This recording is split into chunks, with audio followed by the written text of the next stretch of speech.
And welcome back to White Claw Wednesday. This is episode 87, almost to the double eights. And let's crack open these cans here. 87. Ooh.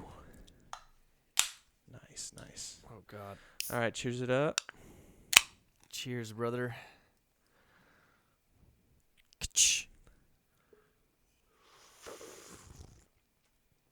Oh, yeah.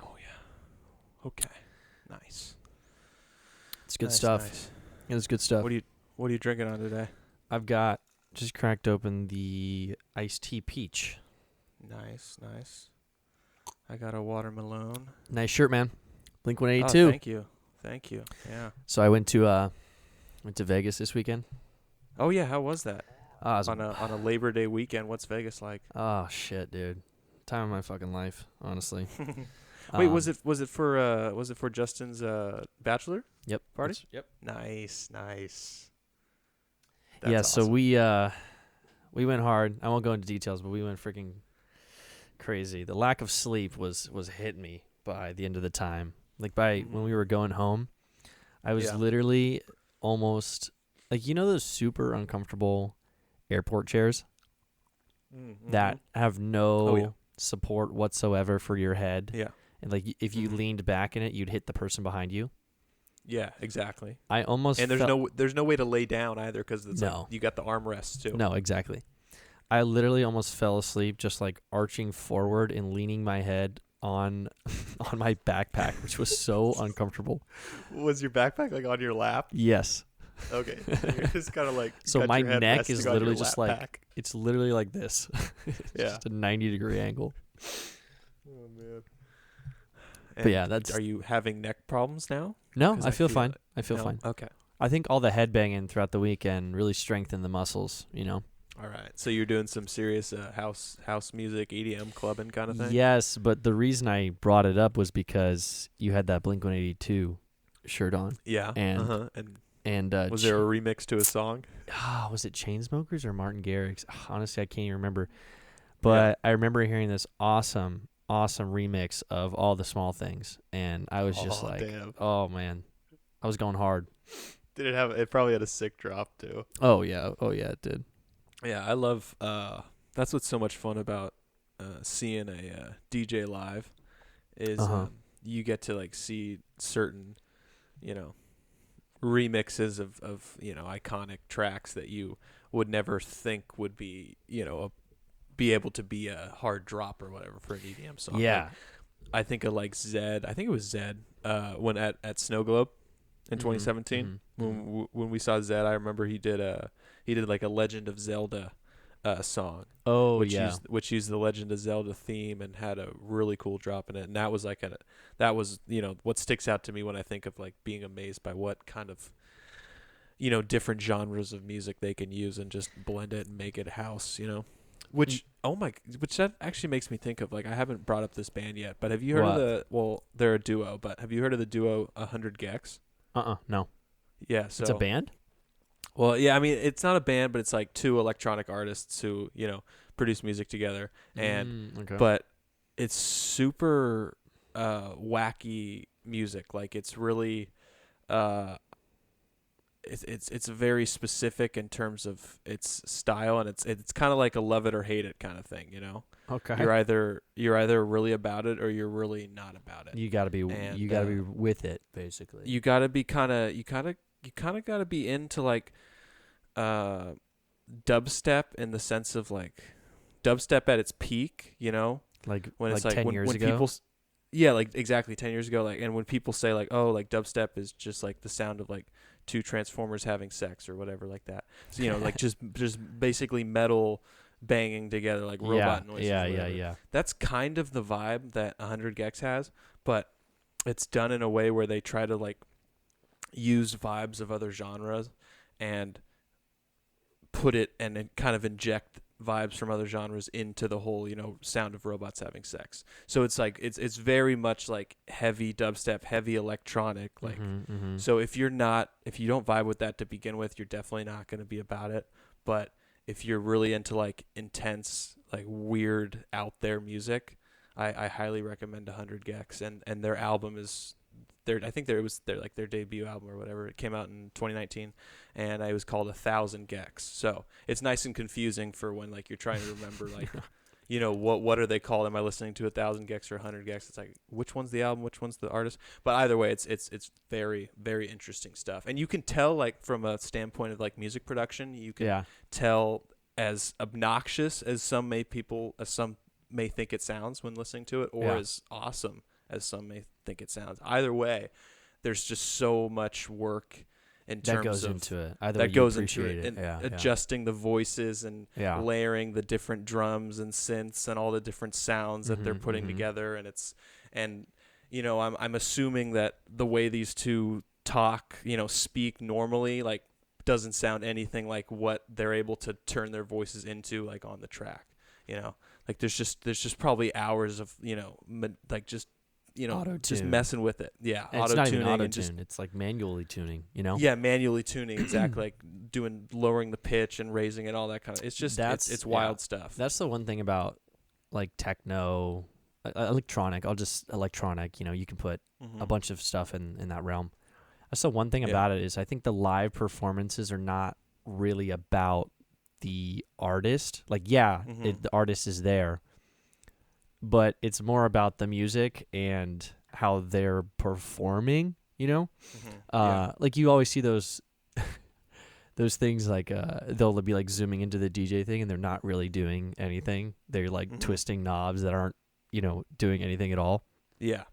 That's kind of how I imagine all of like techno music, It's like the one type of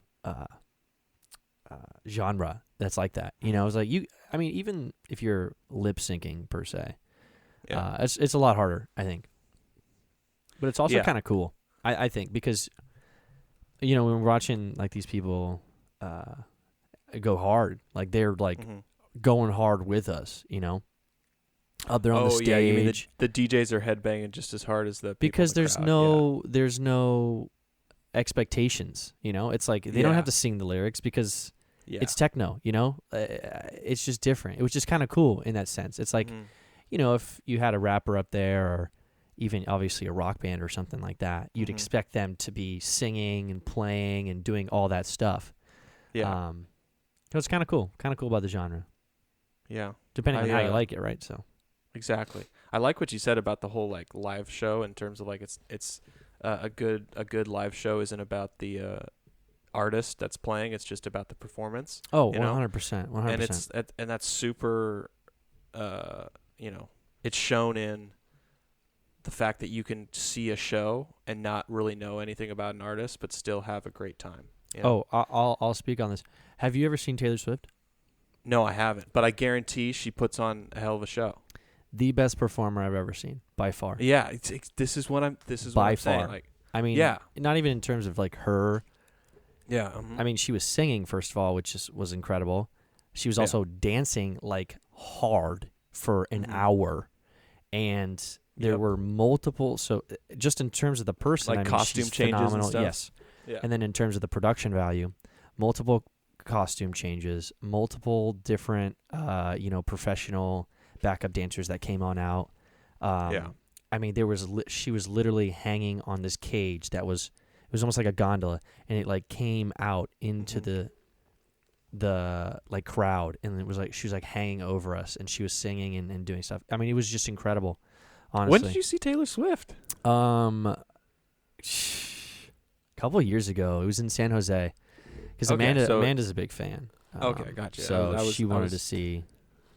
It was called the Redemption Tour, I think. Okay. I might be butchering that, but it was phenomenal. Honestly, like I would recommend to anyone go see Taylor Swift. Not because I like her music, it didn't make me want to listen. She puts on a good show, dude. Yeah, or you know how you'll see artists and maybe you're not super into their music, but then after you're like, oh, I kind of want to listen to this person more, and so you start listening to their songs.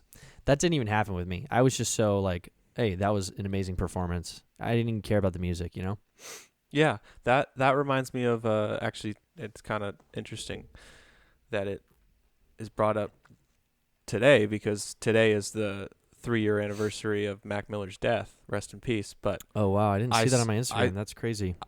I saw him perform live back in 2017, and that's a good example of, that's kind of like my Taylor Swift example, like you have, in terms of like Mac Miller, really?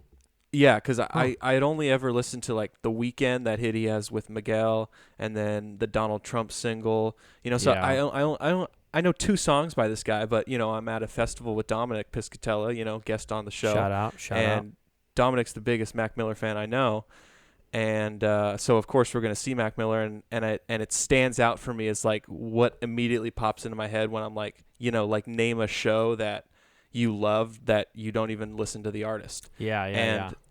And it's interesting because like even like after that show, like I'm pretty sure the 2 songs I named by Mac Miller that I have on my phone are still the 2 songs I have by Mac Miller on my phone. Like that hasn't changed, but like it still doesn't get away from the fact that like when I think of Mac Miller, I think of a hell of a performer and a hell of a rapper. So it's like, you can't really, he left his mark on me even without like having all his music on my phone. So it's impressive, Right. what you can do with live performances and what you can do with just the music you put out. Yeah. So was he your favorite performance? Like, I mean, over Travis? That weekend, Travis wasn't playing that. No, I mean, he wasn't playing that festival. In general, your favorite. In general, like my favorite rap time. No, definitely not. But he's definitely my favorite performance all time of an artist that I don't listen to going into, or don't listen to going, like just that specific, like that example of you can go to a show and know nothing about the person and still have an experience of a lifetime. Yeah, like that's pretty much Mac Miller for me. Like, yeah, and it was everything from the way he was on stage, with the fact that he was in basketball shorts and slides and socks and that's a t-shirt. Like that's his mantra, though. Yeah, but it was just like I love seeing that because I didn't know that personally. Like, I didn't know that was his style, and I was like, oh, that's awesome. Like he's just up there in comfy clothes, and then he brought out a couple of guest acts, and also I got to hear him like play that, like he's got a song with Carnage, DJ Carnage, and Made in Tokyo called "Learn How to Watch," and he's got a verse where he just goes in. Mac Miller just goes in real hard on this verse, and like he played that song for the first time ever live at the performance I saw. Damn. And he brought out Made in Tokyo and had Carnage, and it was really cool. But yeah, I mean, fuck, man, you can do shit. The live performing it's something that you just can't really get anywhere. I mean, you can't. Live music is something that's so awesome. In the crowd, and in the crowd, lights, the lights, freaking bass that you hear in your chest. I mean, man, dude, it's so loud. You can feel the vibrations in the ground. Yeah. And have you ever moshed? It really feels like you're just jamming with the person who's pretty much making the music, Right. It's just a full jam session with the creator of the music you're jamming to, which honestly is really cool. And when you put it that way, I understand why I've spent so much money on tickets and why people continue to spend so much money on tickets, because it's just hard to beat a good jam session, This is true. Have you ever moshed?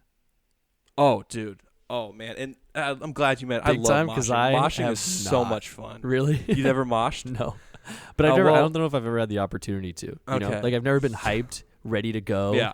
And then a mosh pit starts right behind me, Dude, it's funny you mentioned the moshing, because it was the Smokers Club Music Festival in Long Beach in 2017. That was where I saw Mac Miller, and there were a ton of really good artists, and a great example of a mosh pit that was just kind of an involuntary mosh pit. Like, it didn't matter like if you were into moshing or not. You were moshing if you were at the Lil Pump set at Smokers Club. No way. Lil Pump. Lil Pump set was ridiculous. The entire crowd that he had in his area became a mosh.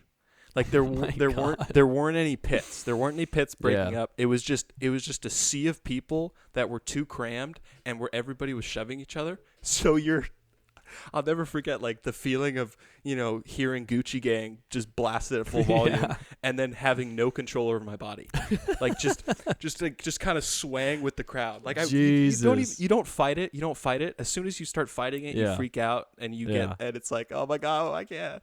You just gotta let it. You just let the crowd take you, and you just gotta hope that you're 6 feet or above, because if you're under 6 feet, you're also crammed and like you're just hitting arms and shoulders. You're and getting elbows, yeah. Exactly, you're getting elbows. And a great example of this is the group I'm with, everybody's above 6 feet except for, our great guest Dominic. And Dominic, his Dom. face is red as a tomato because like he has no air coming into Dom. him. It's just totally closed off because of the sea of people. Shit, man. But yeah, I mean, That and then blows. Flatbush Zombies. You know Flatbush Zombies. I do, yeah. They're hard. They were go there- hard, huh? They were there, and wow, talk about some organized mosh pits.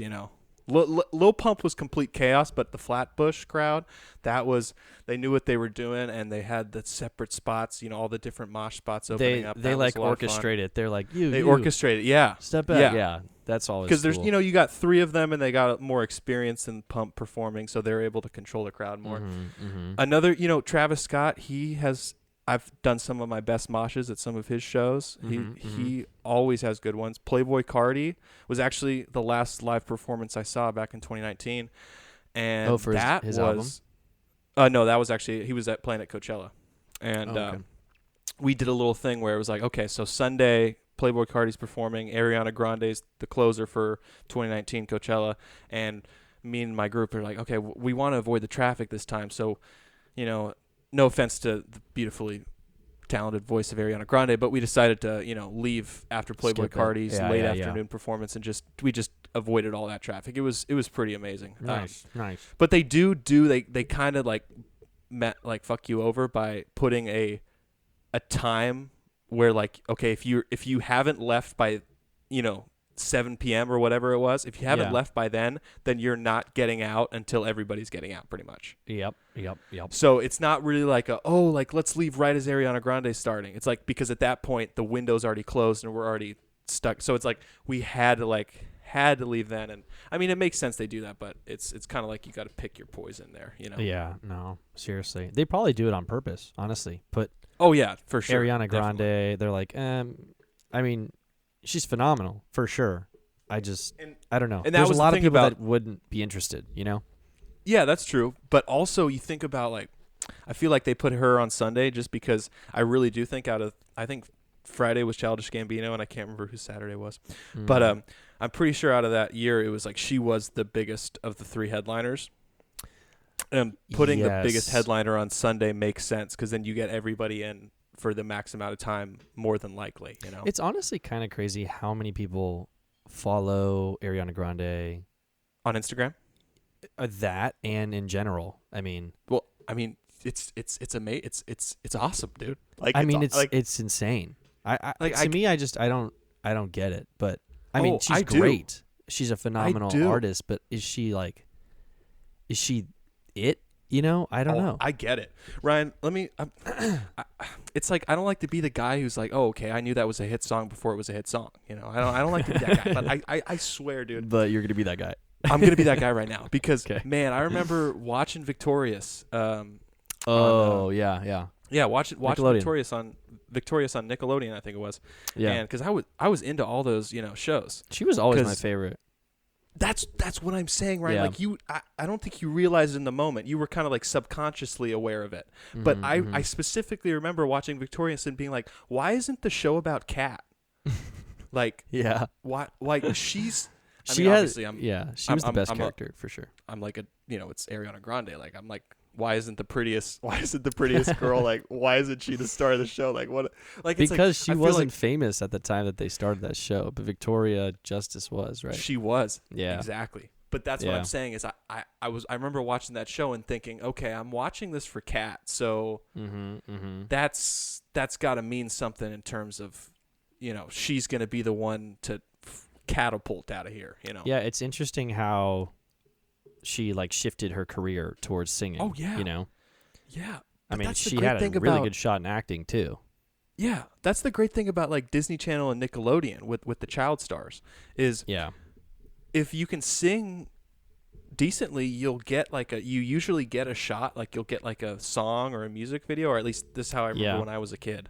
I remember when I was a kid, like you'd see like an actor from a show, and then you'd see them like during a commercial break on the channel, you'd see like their music video come on. And you're like, what? They made a song? And it was just, I feel like a lot of them got that, but, not all of them, it didn't all hit and turn to gold like Ariana Grande and, all the other ones. Yeah, I can't remember if Nick Jonas was like, I can't remember if he had the acting job first or if they were like singing first. No, I'm pretty sure. Are you thinking of Camp Rock? Well, Camp Rock didn't have Nick Jonas in it, did it?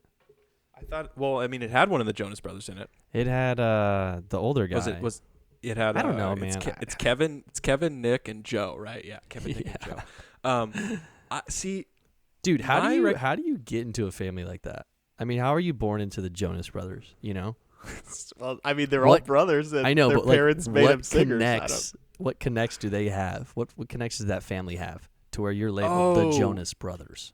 Oh, okay. So you're saying like what connections did their parents have to get them? Because it wasn't them. I mean, sure, good-looking guys, but like, what else? A good-looking trio of singing brothers. Like, it's kind of like, how are we not going to turn this into a business? Like, what are we doing here? Like, right? How have we not thought of this before? Yeah. But no, I first remember the Jonas Brothers in the year 3000 video. Yeah, I went to the year 3000. I feel like that's the first time I ever saw. I don't even know what you're talking about them right now. See, this is what I'm saying, Ryan. Okay. I think they might have hit your radar after the music and once they got into the acting game, because I'm pretty sure the music came first and then they started doing acting shit because they were who hot didn't singers. Try and get into singing, and I could be wrong, but the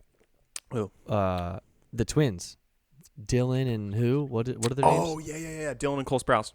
There we go, the Sprouse twins. Yeah. I don't think they ever tried. Maybe they did. Maybe they just did. It wasn't hitting. But I never heard any of their songs, I think. Yeah, I can't think of them having one of those moments of like having an original song come on a commercial. Dude, the Sweet Life of Zach and Cody, man. That the might have been my favorite Nickelodeon show. It was up there for sure. Well, I don't mean to like. I'm here to keep you on the straight path, Ryan. Okay. But okay. Sweet Life of Zach and Cody was Disney Channel.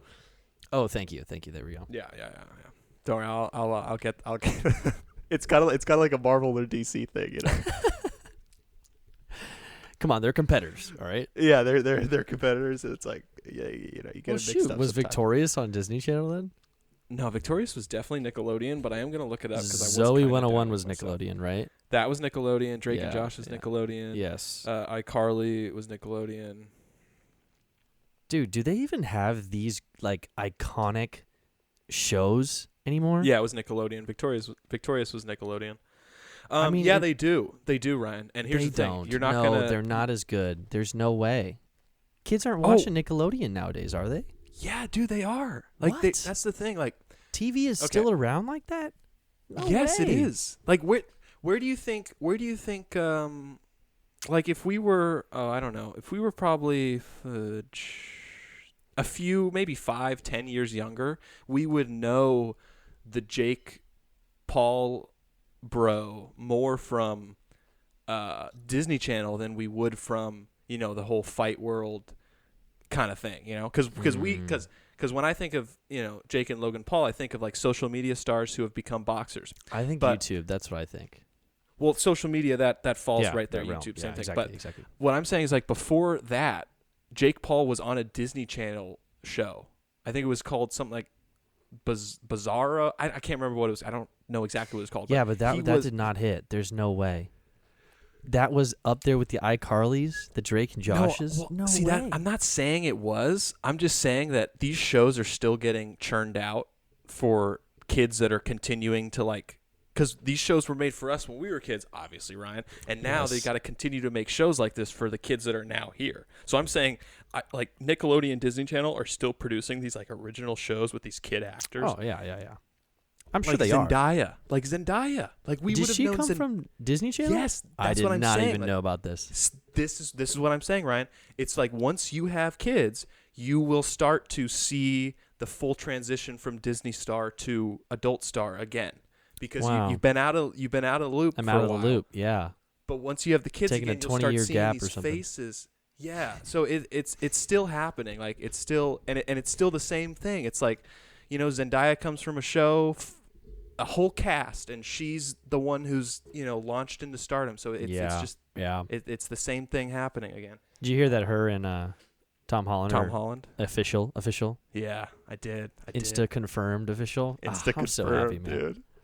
Which honestly, Everyone's I'm like, super yes. happy, but it almost makes that last film even more upsetting to me. And I hate to say it, but like, come on. If you have real chemistry, how can it not translate to on screen? I don't get it. Oh, wait. So you're saying you weren't Far From Home, when you saw Far From Home, you weren't vibing with the whole the whole MJ and Peter relationship. It was not well done. Okay. I thought it was super awkward. And I think, to be fair, whoa. To be fair, I understand they're quote unquote in high school. Like, I get it. High school relationships are awkward, and they needed to show a little bit of that. Okay. I can think of like 30. That's it right there. 30. That's it right there, Ryan. But this is freaking Marvel, man. You shouldn't make me feel uncomfortable. You should make me relate to them being in high school. Not because they look like they're 24 or 25, but Ryan, because your uncomfortableness is supposed to be the relation to high school. You're supposed to watch them and feel bad. uncomfortable and be like, "Oh man, I remember when I tried to, do the girlfriend thing back in high school." I remember when I used to either try to get the girl, fail to get the girl. Yes, whatever it be. Like, I remember high school relationships, and they were awkward, they were uncomfortable. But they were also great. So it's like that's what I think both movies do really well. So I get what you're saying. Like, they make you feel awkward, but I think it was too much. It was too much for me. But hey, to each his own. I think great entertainment is supposed to put you in whatever zone it's trying to depict. Yeah, but I wasn't getting much love chemistry there. I was getting full awkwardness, forcefulness. 100% awkward, 100% this can't I work. felt uncomfortable, and I didn't feel any of the love or chemistry. That's where I was at. And you didn't feel like them kissing would just break down all the uncomfortable barriers? Nope, I didn't feel that at all. You didn't feel that? Okay. All right, well, I guess it just wasn't hitting for you. I don't know. Here's the thing. But it's the okay, trailer, Yeah, it's okay. The trailer of No Way Home, I think, is already kind of, reassuring you, at least it should be, that I think things are going to be more.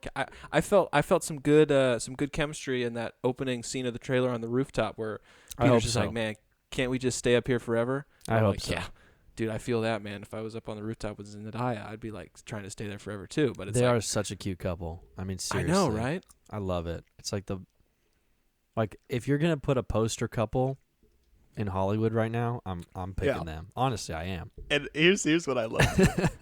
It honestly gives me the chills.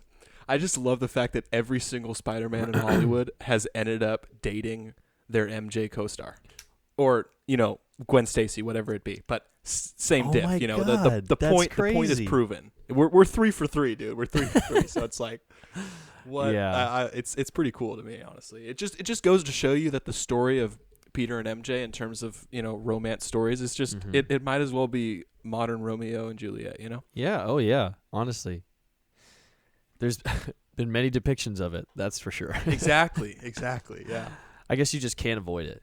It's like, yeah, you can't. Okay, you're MJ. Like, Peter, we have to. Yeah. and it's also it's just like the Outer Banks stars. Sarah and John B, like the actors that play them, they're dating in real life. Like, yeah, they are. Sometimes it's just like you just get a See, but they have on-screen you get a chemistry script that is just right? They have great on-screen that chemistry. Yeah. chemistry I could feel. Oh yeah, big time. Yeah, you could feel the fact that they were dating. Like when the director said cut, you could feel like they were still like, oh yeah. Oh yeah. Oh man, when Sarah would go, John B, I was like, John B. Oh, she knows what she's doing. She knows yeah. exactly what she's doing. Dude, I gotta give that show props for never, ever failing to saying anything other than John B. Yeah. There was never a time where it was just like, hey, is John here? Where's John? Yeah, John. Like, not even like starting with a John B and putting a John in the middle and ending with a John B. It was always John freaking B every time. And I just thought that was so funny because it felt like to me like a nickname, like a friend nickname, like, oh yeah, this is our bro John B. And then you think like, okay, the parents would be like, okay, fuck a nickname. The kid's name is John, you know? But no, so everybody called him John B. Like Sarah's dad, what was his name? I can't remember. Ward Cameron. But Ward would always be like, you're never seeing John B again. He's all mad at him. Or he's like confronting him in person. He's like, hey, John B., I'm going to kill you. He's like, wow, you're still calling me John B. Dude, wow. Do we even know his last name? Well, yes, because B, his dad. The B was the middle name, I thought. Like, I'm pretty sure it was like John, I think his dad's name was like Buchanan something. And then like, it was like John Buchanan last name. So it was like John B. I'm pretty sure that was it. Pretty sure. We'll find out because they're coming back with more seasons. You know, season 2 ended on that cliffhanger. Oh my god! And you know what? Can we just say spoilers? Because god damn it, that cliffhanger of season 2. Are you kidding me? John B's dad is still alive. Dude, like, that last episode, they were just bringing all the dads back. All the dads were coming back. I was like, oh man. Like, you showed me so much flashback footage of him being dead, and then, like, he was like, oh, he's alive. Okay. Yeah. Ward came back from the dead almost twice. He did come back once, and then pretty much came back a second time after he was literally, like, spitting up blood on the ship. Sorry, super spoiler here, but... Yeah. Classic, man. Classic. I just can't wait for the dad duel, you know? When yes! Ward's about to kill... John B. or something like that. And Sarah's freaking tied up screaming John B. And John B.'s dad comes out of nowhere and they fight. And I'm waiting for it, man. Oh, it's such a great show. But you know what I'm not getting from that show? What? I'm not getting the high school awkwardness. I didn't get that. I didn't get that at all. And I'll let me tell you why. Here's my thought on that. That show's not trying to like exactly. It's not trying to go there. It's going more. I don't. It's not realistic. The show isn't realistic. Well, of course. But that being said, when something like TV or movie, I feel like when a television or movie program doesn't go the realistic route, they're going full entertainment. It's all entertainment. So I think they leave out the awkward high schoolness just because. Man, we're looking at some hot ass high school students right now. All of them. Because, you know, they're all in their early, obviously they're actors in their early 20s. And they're all 10s. And it would just be kind of hard to believe and go with the whole, they're awkward, you know? So I think it just plays better to have them just be, you know, into each, like have the chemistry be off the charts. But you know what? Actually... Wait, Ryan. Pope and Kiara did have definitely the awkwardness. Definitely awkward. Yes. See, the John B. and Sarah chemistry was we are just falling in love for each other literally in one instantly. Day. If you remember the story. Because they were where did they go? They went some island or something. And they had to go somewhere to like get the next clue basically. Like she had to help them get the next clue. Oh, it's so good at what it does. And it's like it's not like the story is, especially the first season. Yeah. The first season story is great, but which one did you like better, 1 or 2? Oh man, because I liked 1 better. I liked 1 better. I like season 1 better just because I was into the story more. The second season, I really wasn't into the story as much. I was just more into them mastering exactly what they're doing. You know what it kind of felt like? It kind of felt like season 1 was sort of like, all right, let's establish all these story points and get you really juiced. And then I felt like season 2 was kind of just like homework in a way. Like it was like, okay, like they got me super into season 1. Like and it was kind of like, okay, well now I have to watch season 2 because I kind of got to see how all these, you know, loose ends get tied up. Yeah. I don't know. It was just when your show is so like every episode ends on a cliffhanger.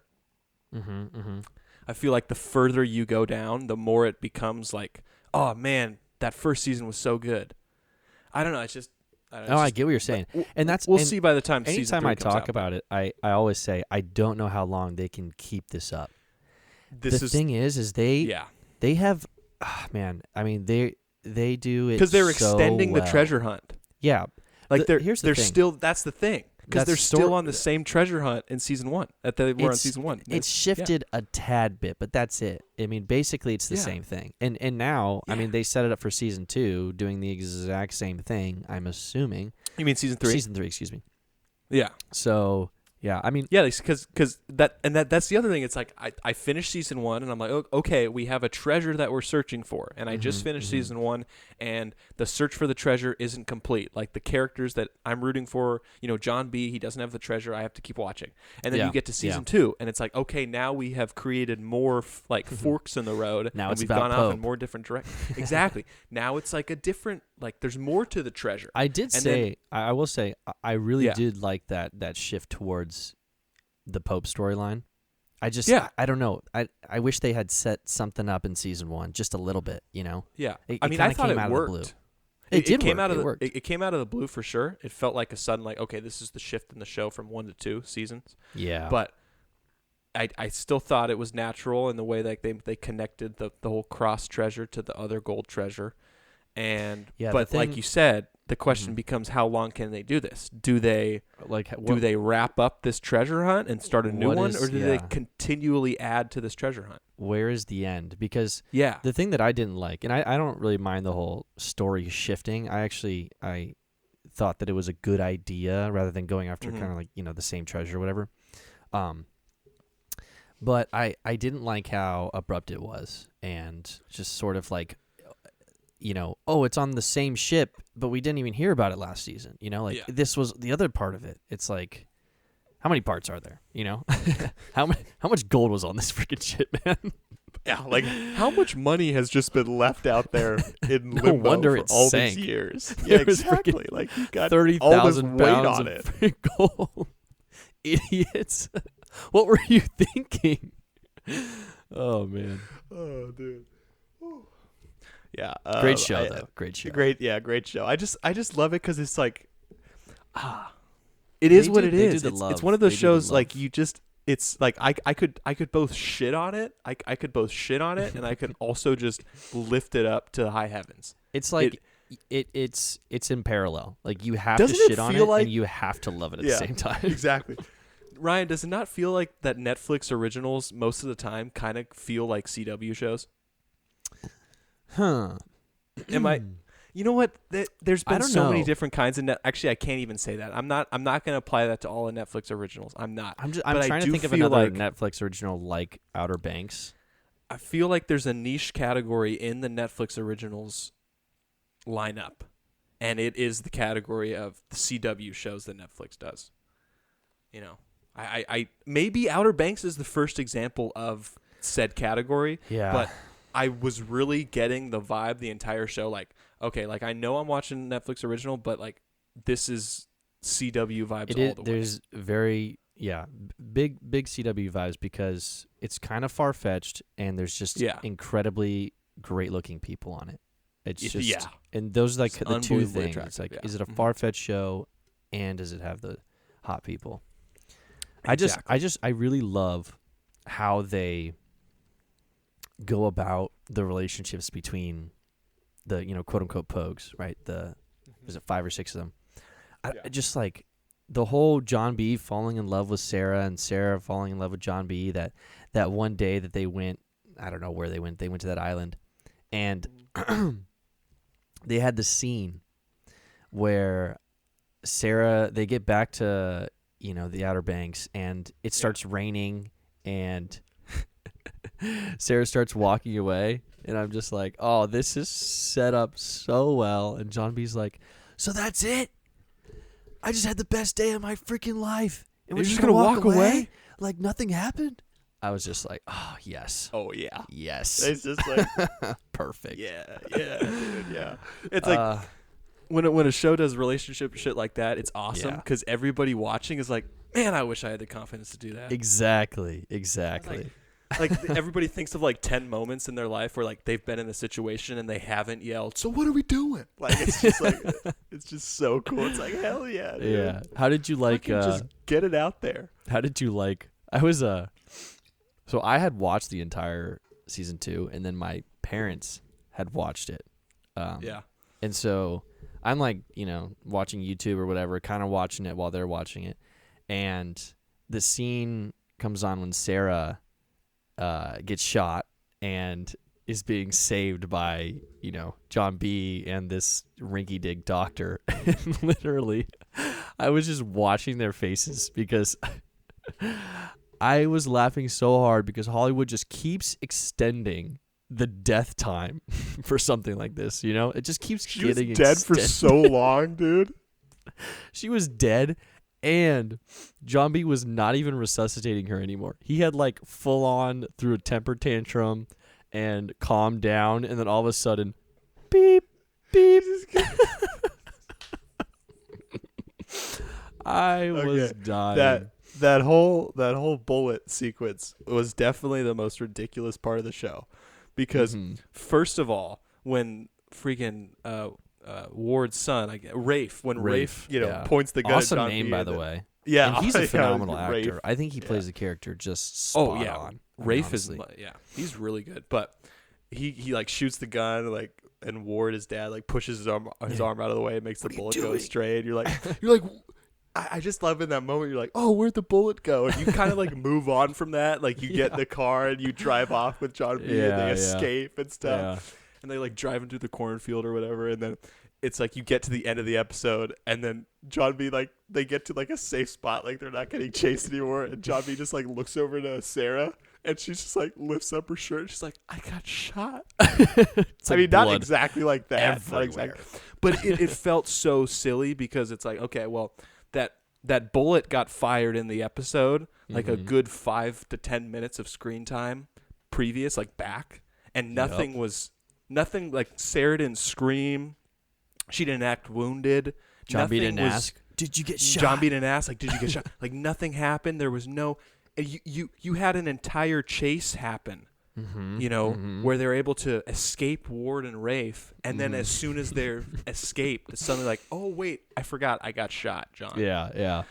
Then that leads into the whole rinky-dink doctor thing, where she dies, and it's like the doctor's basically like, well, I've done everything I can. We just gotta hope she lives, and then like her freaking heart rate goes to 0, and like you said, John B does the resuscitate, temper tantrum, crying, and then the beep comes back on, and it felt like the showrunners just knew they were either, well, they're like, okay, well, the audience either knows that we're full of shit and she's coming back to life because obviously this is Sarah Cameron and we're not going to kill off the hot lead who's why you're watching the show. So it's like the entire time I felt like everybody, like I knew that she was coming back. Exactly, and the writers knew you knew, so they extended it. The entire time I'm like, they're definitely not killing off Sarah right now.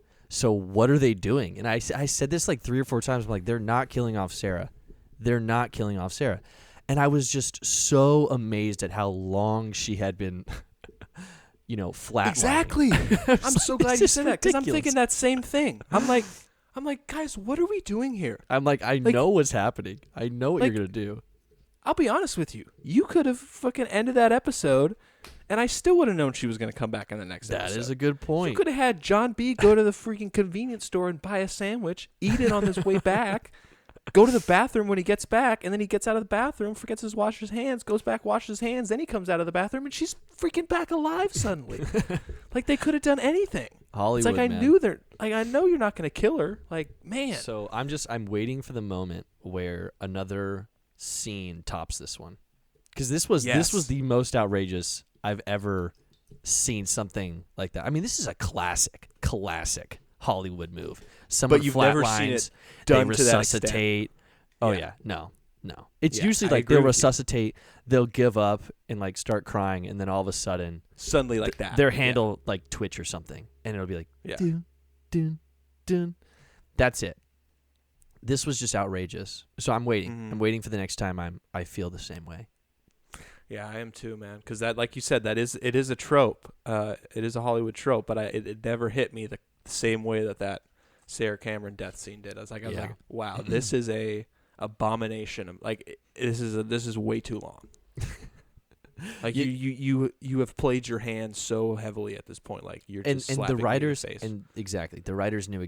They knew. They're like, yeah, no one's gonna believe we're killing off the character. Let's just make this as long as possible.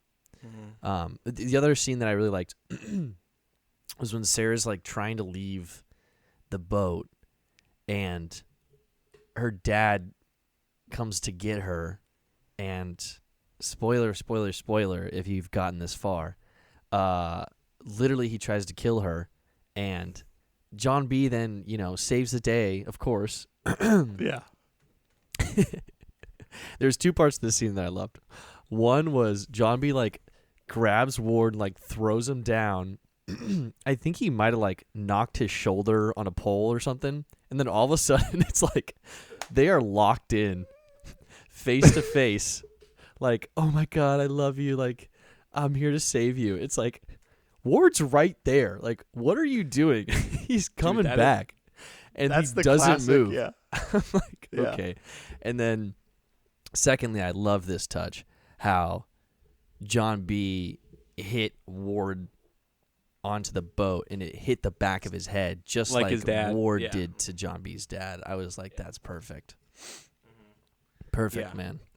It's a nice callback. But yeah, I do love that. Speaking about tropes, that's another good trope, is where you have a character being saved by another character, usually the romantic interest. Yeah. And then the enemy is knocked out or taken out of the fight for a second, and then the hero rushes in and he embraces the person he's in love with, who he's saving. And then there's always that moment when they're embracing where you're like thinking of, okay, like the bad guy has only been knocked down, he hasn't been defeated, why are we hugging? Why are we kissing? Like what? And then almost, I'd say probably 75% of the time, in the moment of embracing between the two characters, the bad guy gets back up and he re-enters the fight by hitting one of them, or doing something like that. So it's like you maybe got a couple seconds, maybe for a peck or a cheek, maybe a hug, and then you're back in the fight. That's the thing I love about movies and TV, is that when you're on the creative side, you get to make your audiences, you get to make them make assumptions. Because like you and me, we've never had to save a person we loved from, being murdered by a bad guy. You know what I'm saying? So like we don't necessarily know whether or not we'd be able to keep ourselves focused enough to like not immediately embrace the person we've saved when we have that first chance. You know what I'm saying?